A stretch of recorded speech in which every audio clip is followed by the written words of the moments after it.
الحمدللہ وکفا والصلاة والسلام علی سیدنا و نبینا و حبیبنا و شفیعنا و مولانا محمد المصطفیٰ اما بعد۔ قال النبی صلی اللہ علیہ وسلم ما بال دعوی اہل الجاہلیہ دعوها فإنها منتنة او کما قال علیہ السلام۔ محترم بزرگوں اور بھائیوں اور عزیز دوستو، اس بار محرم الحرام جیسے مقدس مہینے میں اور عاشورہ جیسے مقدس دنوں میں پورے بہار میں جس طرح خود مسلمانوں نے آپس میں ان دنوں کو میدان جنگ میں تبدیل کر دیا، اور وہ لوگ جو کہ ایک ساتھ کھاتے تھے پیتے تھے، ہم نوالا ہم پیالہ، چند لمحوں میں وہ ایک دوسرے کے دشمن ہو گئے۔ اور جو سانحہ تاریخ میں خود آپس میں مسلمانوں کے درمیان کربلا میں پیش آیا تھا کہ مسلمان ہی ایک دوسرے کو قتل کرنے کے درپے تھے، پورا بہار اس میں مبتلا ہو گیا اور خود مسلمانوں کی تلواریں مسلمانوں کے خلاف نکل گئی۔ جس سانحہ کو دفن ہو جانا چاہیے تھا کربلا کے ساتھ ہی، آج تعزیہ بنانے والے حضرات یا اس طرح کے محرمی رسم و رواج کو فروغ دینے والے لوگ ہر مقام پر، ہر دور میں، ہر جگہ ایک نیا کربلا بنانے کی کوشش کر رہے ہیں۔ اس چیز کے ناجائز ہونے کی اس سے بڑی دلیل کیا ہو سکتی ہے کہ جس چیز کی بنا پر مسلمانوں کے درمیان نفرت کا ماحول پیدا ہو، فساد کا ماحول پیدا ہو، جنگ کا ماحول پیدا ہو، اس چیز کے ناجائز اور حرام ہونے کی اس سے بڑی دلیل کیا ہو سکتی؟ تمہاری تہذیب اپنے ہی ہاتھوں آپ خودکشی کرے گی، تمہاری تہذیب اپنے ہی ہاتھوں آپ خودکشی کرے گی، جو شاخ نازک پہ آشیانہ بنے گا وہ ناپائیدار ہوگا۔ ہر مسلمان ایک دوسرے کا بھائی ہے، ہر مسلمان، ہر مومن صاحب ایمان صاحب کلمہ۔ نہ کربلا کے میدان میں اس وقت کے مسلمانوں کو یہ اجازت تھی کہ کسی مسلمان کے خلاف تلوار نکالیں، نہ آج اس کی اجازت ہے کہ کسی مسلمان کو کوئی مسلمان کے خلاف تلوار یا لاٹھی اٹھائے۔ ہر مسلمان کا خون اتنا ہی قیمتی ہے جتنا قیمتی کہ ایک بڑے سے بڑے ولی کا قیمتی ہو سکتا ہے، جتنا آپ کا قیمتی ہو سکتا ہے۔ اللہ کے نبی صلی اللہ علیہ وسلم نے آخری حج کے موقع پر جو آخری خطبہ دیا ہے، اس میں آپ نے یہ بات فرمائی تھی کہ آج کون سا دن ہے؟ آج کون سا دن ہے؟ لوگوں نے کہا کہ آج عرفے کا دن ہے۔ کہا کون سا مہینہ ہے؟ تو مہینہ حرم ہے، حرم کا حرمت کا مہینہ ہے، شہر حرام ہے۔ کون سی جگہ ہے یہ؟ تو بلد حرام ہے۔ کہ جس طرح یہ دن حرام ہے، جس طرح یہ شہر حرام ہے، جس طرح یہ مہینہ حرام ہے، اسی طرح تمہارے خون کا ایک ایک قطرہ حرام ہے تم میں سے ہر ایک کے اوپر۔ اور اسی موقع پہ آپ نے فرمایا تھا کہ لا فضل لعربی علی عجمی ولا لاسود علی الابیض، کسی کالے کو گورے پر، کسی عربی کو عجمی پر فضیلت نہیں ہے۔ کوئی آدمی علاقائیت کی بنیاد پر، رنگ و نسل کی بنیاد پر، محلے کی بنیاد پر تفریق پیدا کرتا ہے۔ یہ رسول اکرم علیہ السلام نے جو آخری منشور پیش کیا تھا خطبہ حجۃ الوداع میں، جو انسانی منشور تھا، انسانیت کا سب سے آخری فائنل چارٹر آپ نے پیش کیا تھا، اس کے خلاف مسلمان اس گاؤں، اس گاؤں، اس محلہ ایک دوسرے کے دشمن بن جائیں، اس ذات، اس برادری۔ لا فضل لعربی علی عجمی، کسی عربی کو عجمی پر فضیلت نہیں، کسی مکی کو مدنی پر نہیں، کسی مدنی کو مکی پر فضیلت نہیں ہے، الا بالتقوی۔ تقوی ہماری بنیاد ہے۔ مسلمان ہونا، صاحب ایمان ہونا ہماری بنیاد ہے، یہ جاہلیت کی علامت ہے۔ اللہ کے نبی صلی اللہ علیہ وسلم سن 6 ہجری میں نے جو خطبے میں حدیث پاک کا ٹکڑا پڑھا ہے وہ ایک غزوے کے موقع پر، غزوہ بنو مستلق سن 6 ہجری میں اللہ کے نبی صلی اللہ علیہ وسلم کی زندگی میں پیش آیا۔ خود سرکار دو عالم صلی اللہ علیہ وسلم اس غزوے میں موجود تھے۔ ایک مہاجر صحابی جو مکہ سے آئے تھے، مہاجر کہتے تھے، مکہ سے آنے والوں کو مہاجر کہا جاتا تھا، اور مدینہ کے لوکل باشیوں کو، مدینہ کے رہنے والے کو انصار کہا جاتا تھا۔ تو ایک مہاجر صحابی نے کسی مذاق میں یا کسی وجہ سے آپس میں 2 آدمی کی تو میں ہو گئی۔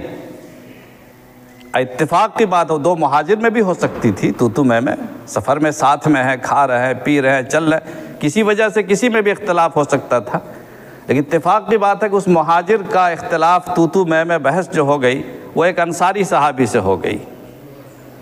نہ ان کے ذہن میں یہ بات رہی ہوگی کہ ہم مہاجر ہیں، نہ ان کے ذہن میں بات رہی ہوگی کہ ہم انصار ہیں۔ بس مہاجر صحابی نے ایک تھپڑ اس کی پیٹھ پر رسید کر دی، ان کی غلطی کی وجہ سے یا آپس میں غصے کی وجہ سے۔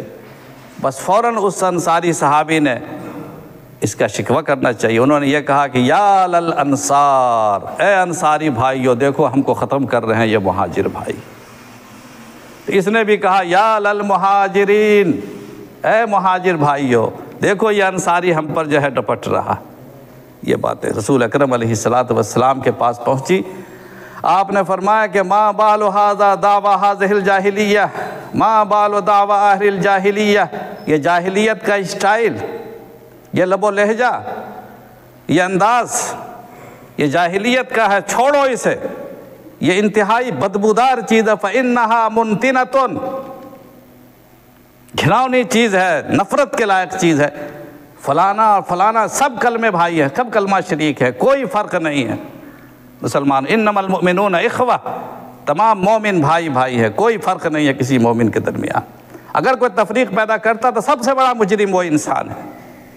اللہ تعالیٰ نے جس کو جہاں چاہا پیدا کر دیا، اللہ نے جس کو جہاں چاہا جس خاندان میں پیدا کر دیا، اللہ نے جس کو چاہا جس برادری میں پیدا کر دیا۔ آپ پیدا کرنے والے ہیں کہ آپ بتاتے ہیں کہ فلانی برادری کا آدمی اچھا ہے، اور فلانے گاؤں کا آدمی اچھا ہے، فلانے محلے کا آدمی اچھا ہے، فلانے محلے کا آدمی خراب ہے۔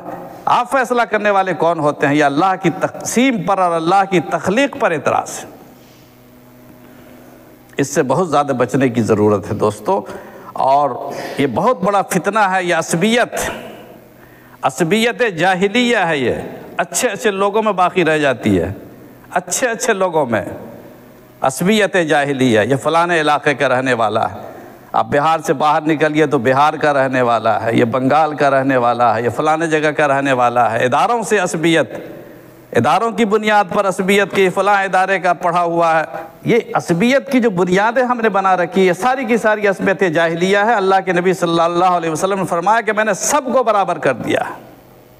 کلمے کی بنیاد پر اس مجلس میں حضرت بلال کا وہی مقام ہے جو حضرت ابوبکر صدیق کا مقام ہے، کلمے کی بنیاد پر۔ عمر کو وہی درجہ حاصل ہے جو عبد الرحمن بن عوف کو حاصل ہے، خالد بن ولید کو وہی درجہ حاصل ہے جو حضرت معاذ بن جبل کو حاصل ہے۔ اگر کسی کو کسی پر فرق ہے تو بالتقوی، آپ کا تقوی کتنا اونچا ہے اس بنیاد پر فضیلت ملے گی، مگر کوئی علاقے کی بنیاد پر نہیں، رنگ کی بنیاد پر نہیں، برادری کی بنیاد پر نہیں، خاندان کی بنیاد پر نہیں، محلے کی بنیاد پر نہیں۔ یہ جغرافیائی تقسیم، یہ رنگ اور نسل کی تقسیم، یہ جاہلیت کی تقسیم ہے، پہلے بھی تھی اور آج بھی ہے، اور اس کی بنا پر بڑی حق تلفی ہوتی ہے۔ اچھے اچھے لائق لوگ فلانے علاقے کا رہنے والا ہے، فلانے مقام کا رہنے والا ہے، اس کو ترجیح نہیں دی جاتی ہے، اس کو موقع نہیں دیا جاتا عصبیت کی بنیاد پر کہ فلانے علاقے کا رہنے والا ہے۔ یہ عصبیت جاہلیہ ہے دوستو، عصبیت جاہلیہ ہے، اچھے اچھے لوگوں میں باقی رہتی ہے، اور جب تک آپ میں یہ عصبیت جاہلیہ باقی ہے ایمان کامل ہو نہیں سکتا۔ حضرت عمر بن عبدالعزیز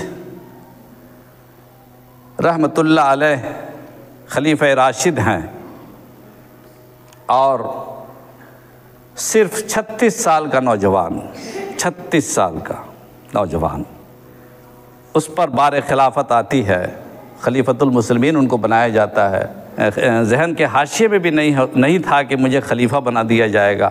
سلیمان بن عبد الملک ان سے پہلے جو بادشاہ تھے، خلیفہ تھے، انہوں نے ایک بند لفافے میں اپنا جانشین منتخب کر کے لکھ دیا تھا، اور کسی کو اجازت نہیں تھی پڑھنے کی، اس پر سیل مہر لگا کر کے بند لفافے کو منشی کے حوالے کر دیا اور کہہ دیا کہ میرے مرنے کے بعد اسے پڑھ کے سنایا جائے۔ جب جنازہ ہو گیا اور جنازے کے بعد سب لوگ بیٹھے، اب وہ بند لفافہ کھولا گیا، تو اس بند لفافے میں جس شخصیت کا نام تھا وہ تھے حضرت عمر بن عبدالعزیز کا نام، کہ میرے بعد میرا جانشین عمر بن عبدالعزیز ہے۔ عمر بن عبدالعزیز کو کوئی نہیں دنیا میں اس زمانے میں جانتا تھا، ایک بہت اچھے گھرانے کا، خوش پوش، اچھا لباس پہننے والا، خوب صحت مند، گھومنے والے، بلڈنگوں میں رہنے والے، شاہی محلات میں پرورش پانے والے، جانور بھی، سواریاں بھی، کپڑے بھی بے شمار ان کے پاس تھے، بہت نازک مزاج آدمی، حضرت عمر بن عبدالعزیز کا نام آ گیا۔ ان کی حالت خراب ہو گئی، کہ میں تو اس لائق نہیں ہوں۔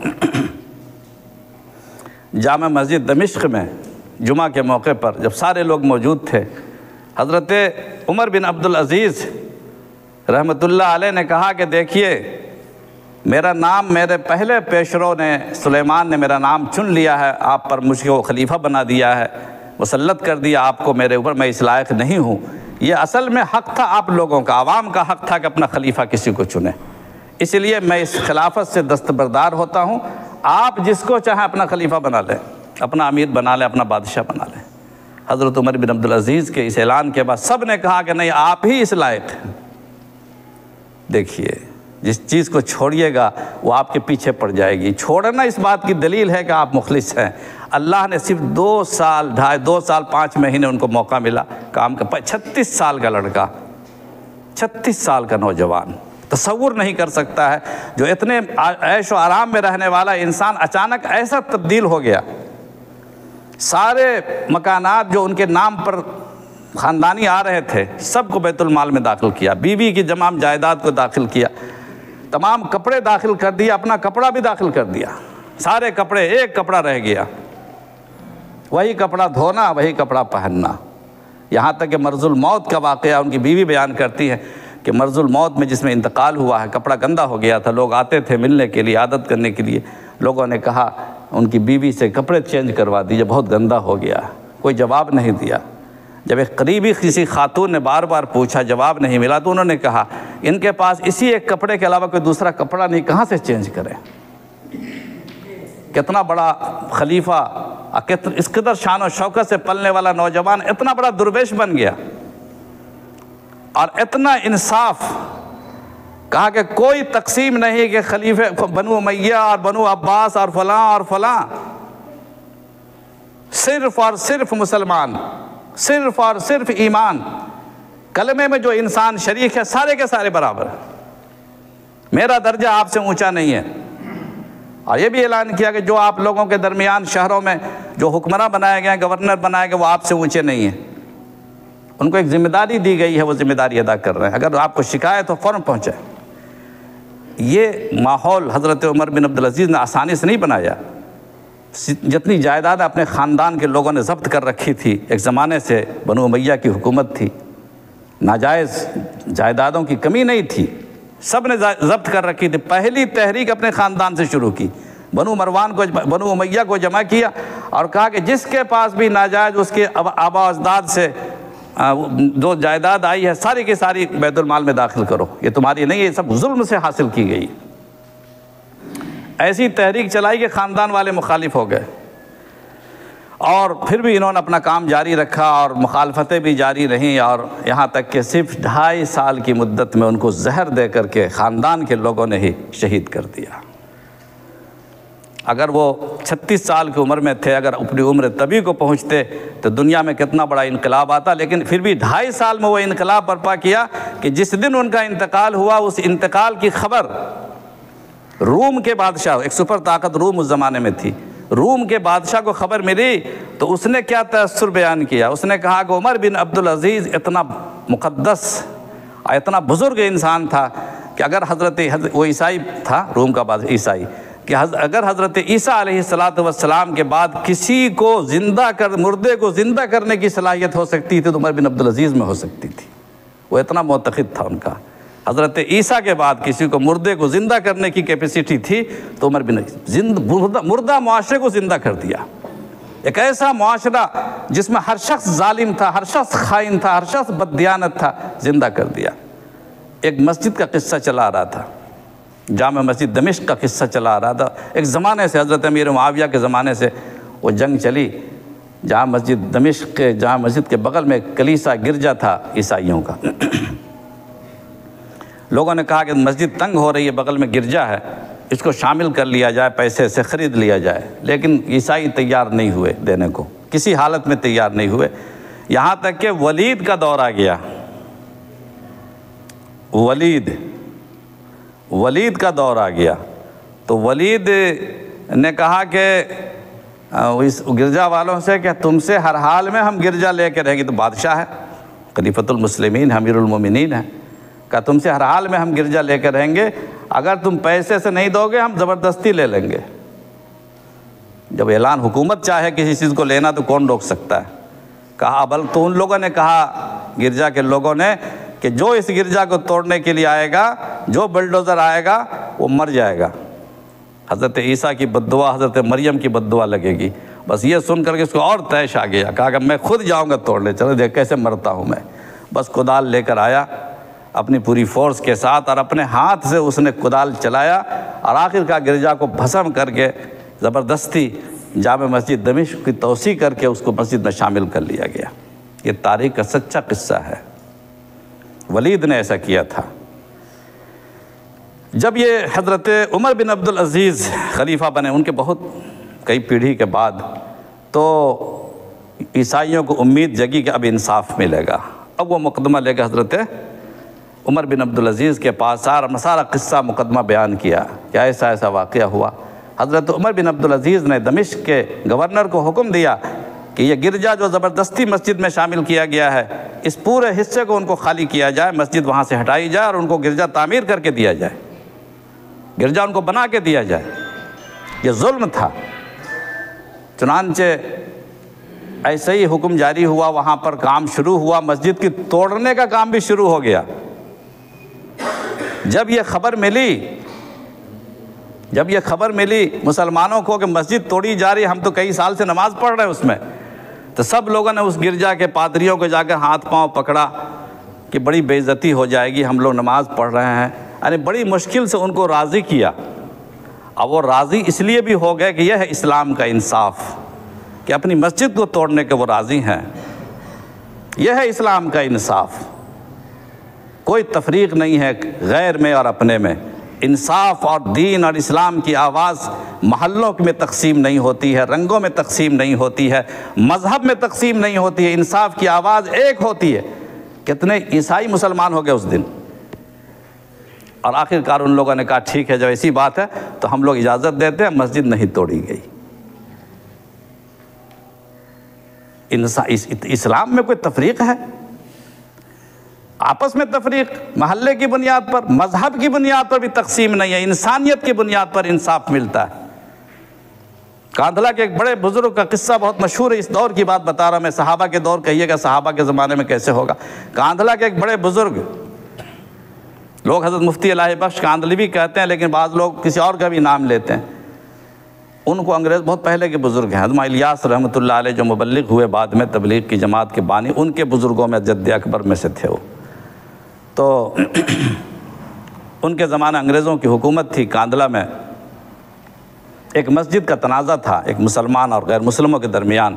غیر مسلم اس مسجد کو، اس زمین کو اپنی مسجد کہتے تھے، اسے مندر بنانا چاہتے تھے، مسلمان اس زمین کو اپنی زمین کہتے تھے، اسے مسجد بنانا چاہتے تھے۔ یہ جنگ تھی، انگریزوں کی عدالت میں یہ کیس پہنچا، اور وہ مفتی صاحب کو، جو بڑے بزرگ عالم تھے، ان کو انگریزوں سے اتنی نفرت تھی کہ مسلمانوں کے ملک پہ قبضہ کر لیا، انگریز کا چہرہ دیکھنا گوارا نہیں کرتے تھے۔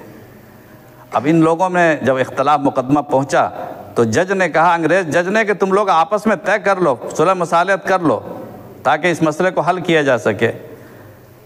تو ہندوؤں نے کہا کہ ہم انہی لوگوں کے ایک بڑے مولانا ہیں، ایک بڑے مولانا بڑے بزرگ ہیں، ہم انہی کی گواہی قبول کر لیں گے۔ اگر وہ کہہ دیں گے، وہ جانتے ہیں ساری صورتحال، وہ کہہ دیں گے کہ یہ زمین مسلمان کی ہے کہ ہندو کی ہے، جس کو کہہ دیں گے ہم مان لیں گے۔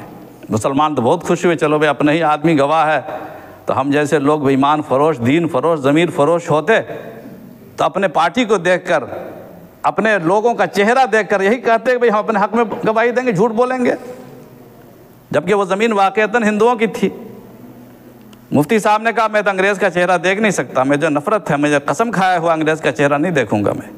تو شرط عدالت میں بات رکھی گئی جج کے پاس، تو کہا کہ ٹھیک ہے اپنا چہرے پر نقاب لگا لیں یا کسی ایسے طریقے سے آ جائیں جس میں میرا چہرہ ان کو نظر نہ آئے، وہ گواہی دیں گے، سارا مسئلہ ختم ہو جائے گا۔ آخرکار وہ آئے اور اپنی پیٹھ جج کی طرف کر کے تاکہ چہرے پر نظر نہ پڑے، مجلس میں پہلے کچھ نہیں بتایا، اس عدالت میں بیان دیا کہ یہ زمین ہندوؤں کی ہے۔ آج کے لوگ کہتے ہیں ایمانی حمیت کا تقاضا تھا کہ مسلمانوں کو کیس جتانا چاہیے تھا۔ اسلام مذہب اور فرقے کی بنیاد پر کبھی نہیں کام کرتا ہے، اسلام سچائی اور انصاف کی بنیاد پر کام کرتا ہے۔ مسلمانوں میں تفریق کی کیا بات ہے؟ غیر مسلموں سے بھی اگر اختلاف ہے تو انصاف کی آواز بلند ہونی چاہیے۔ پانی پت پنجاب میں، اس کے بھی بعد کا قصہ ہے یہ، آزادی سے تھوڑے دنوں پہلے کی بات ہے۔ حضرت مولانا قاری محی الاسلام صاحب پانی پتی رحمۃ اللہ علیہ ایک مسجد کے امام تھے، وہاں کئی مسجدیں ہیں، ایک مسجد کے سامنے مندر تھا، وہاں تنازع کھڑا ہو گیا کہ جیسے ہی مغرب کی اذان شروع ہوتی تھی غیر مسلم ہندو لوگ اپنی گھنٹی بجانا شروع کرتے تھے، نماز میں خلل ہوتا تھا۔ انگریزوں کا زمانہ تھا، مسلمانوں نے کیس دائر کیا کہ یہ غیر مسلم، یہ ہندو لوگ ہمیں گھنٹی بجا کر نماز میں ڈسٹرب کرتے ہیں۔ انگریز نے کہا ٹھیک ہے، نماز پڑھنا تو تمہارے یہاں ضروری ہے، یہ گھنٹی آگے پیچھے کر سکتے ہیں، تو ایسا کرو کہ جتنی دیر وہ نماز پڑھتے ہیں اتنی دیر گھنٹی نہ بجاؤ، اس کے بعد بجاؤ۔ کہا ٹھیک ہے، تو کتنی دیر گھنٹی رکنا چاہیے؟ اب اس کا پتہ کیسے چلے کتنی منٹ میں مسلمان نماز مکمل کرتے ہیں؟ تب انہوں نے کہا کسی ایک مسجد میں جا کے اس کا جائزہ خود لیں گے، اپنے کوٹ کی طرف سے ایک آدمی 2-3 آدمی جائیں گے، وہاں پر دیکھیں گے کتنی دیر میں نماز ختم ہوتی۔ چنانچہ جج صاحب نے اور لوگوں نے مشورہ دیا کہ قاری صاحب فلانی مسجد اچھی مسجد ہے، اچھے لوگ ہیں وہاں پر، زیادہ مسلمان ہیں، بڑے اللہ والے نماز پڑھاتے ہیں۔ تو کہا کہ ٹھیک ہے، وہی قاری محی الاسلام صاحب والی مسجد ہے۔ اب پتہ چلا لوگوں کو، مسلمانوں کو کہ یہاں آئیں گے، تو قاری مسجد کے لوگوں نے کہا کہ حضرت آزا لمبی نماز پڑھیے گا، تاکہ جتنی لمبی نماز ہوگی مغرب کی اتنی دیر ان کو گھنٹی بجانے سے روکا جا سکے گا، مغرب کی نماز مختصر ہوتی ہے۔ تو قاری صاحب نے کہا کہ آج جو میری نماز ہوگی وہ شہادت ہوگی، وہ اس بات کی گواہی ہوگی کہ مسلمانوں کی نماز مغرب کی کتنی دیر ہوتی ہے۔ اگر اور دن نماز لمبی پڑھتا تو کوئی بات نہ تھی، آج میں اگر نماز لمبی پڑھوں گا یہ جھوٹی گواہی ہوگی، میں کبھی جھوٹی گواہی نہیں دے سکتا ہوں، میں اتنی دیر ہی نماز پڑھوں گا جتنی دیر روز پڑھاتا ہوں۔ چنانچہ ایسے ہی کیا انہوں نے، اور لوگوں نے برا بلا بھی کہا، لیکن سچائی کو انہوں نے کبھی نہیں چھوڑا۔ تو جس دین نے ہمیں اتنی وسعت سکھائی ہو، جہاں کوئی تفریق نہ ہو وہاں مسلمان آپس میں لڑیں، افسوس کی بات ہے جے نہیں سمجھیں تو ہماری داستان تک بھی نہ ہوگی داستانوں میں۔ اگر مسلمان آپس میں جنگ کو نہیں چھوڑیں گے، متحد ہو تو بدل ڈالو زمانے کا نظام، منتشر ہو تو مرو شور مچاتے کیا ہو۔ اللہ تعالی ہمیں کہنے سے زیادہ اور سننے سے زیادہ عمل کی توفیق عطا فرمائے۔ وآخر دعوانا ان الحمد للہ رب العالمین۔